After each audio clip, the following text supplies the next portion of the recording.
So, Despicable Me 4. I'll be honest, this movie I had very low expectations for, but after watching it, it actually wasn't a bad movie. So, let's get started. So, Gru is still working for the AVL. He's on a mission to arrest Maxime Lamal, but after he arrested him successfully, Maxime escapes, and now he wants to kill Gru. So this forces Gru and his family to go into hiding. So this whole movie is basically us watching Gru and his family get used to new identities, new school, new house, new neighbors, new everything. So Gru meets this girl named Poppy, one of his neighbors, and she knows exactly who Gru is.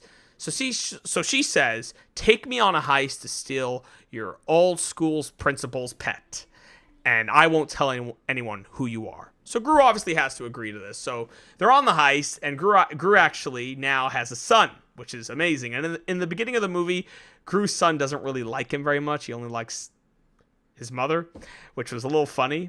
But in the movie, we slowly see his son starts to like Gru, which I thought was a cool part. So when they're on the heist, Gru has two bags, one full of all the gadgets for the heist, and another one's the diaper bag, the baby food and the diapers, the wipes, all the baby powder, all the stuff that a baby would need.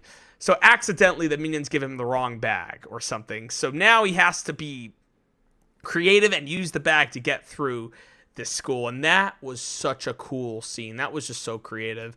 I really love that scene. They successfully get the pet from the principal. It's weird. When we first met Poppy, I was getting these bad vibes from her that she was going to be one of those annoying characters. But actually, after the whole heist thing, she actually became a pretty cool character, which was surprising. I wasn't expecting that. So I'm glad they really took care of her character very well, made sure that it was likable in the end, not annoying. Also, the minions in this movie were awesome. The Mega Minions, the whole idea of them becoming superheroes was cool. I loved it when they were trying to save the city and they were doing a terrible job. That just really made me laugh. And, when I was a kid and I watched Despicable Me 1, the minions were one of my favorite parts of Despicable Me. So I love it that after all these years, the minions are still iconic. So really loved it. They were a great part of the movie. And, Margot, Edith, and Agnes were fine. They didn't feel like a very big part of the movie. And Gru's wife also, I feel like they were side characters for this movie. Weren't very relevant, but it was still cool. It was nice to see them. And the new voice actor that's playing Agnes did a very good job. I didn't even notice it was a different voice actor. That's how good she did. So, yeah, it was pretty good. Then we get to the end of the movie. Maxime finds out where Gru lives, and he captures Gru's son and turns him into a cockroach. The villain of this movie was so boring. I'm annoyed because Despicable Me is starting to make boring villains. He just wasn't an interesting part. Every time we switched to his scenes, I just got so bored. That was just very uninteresting, and the cockroach thing just creeped me out.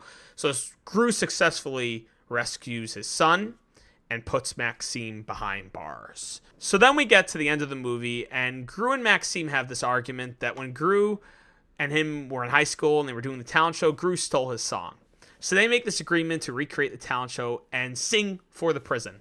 That was the most wholesome scene of the whole movie. Seeing all the old villains was amazing. Vector, El Macho, Brad, even the villains from the Minions, which makes no sense. They should be really old right now, but it's a cartoon, so I'll push that aside. It was just a great way to end Despicable Me 4. I'm going to rate this movie a 8 out of 10. I think it's a great movie. It's not the best Despicable Me movie, but I enjoyed it. I didn't feel like I wasted my time, and that's how every movie should be these days, entertaining. So please like the video, comment what you thought of the movie, and subscribe. We are so close to 2,000 subscribers. It would mean a lot to me. Wishing everyone an awesome day or night, and stay safe.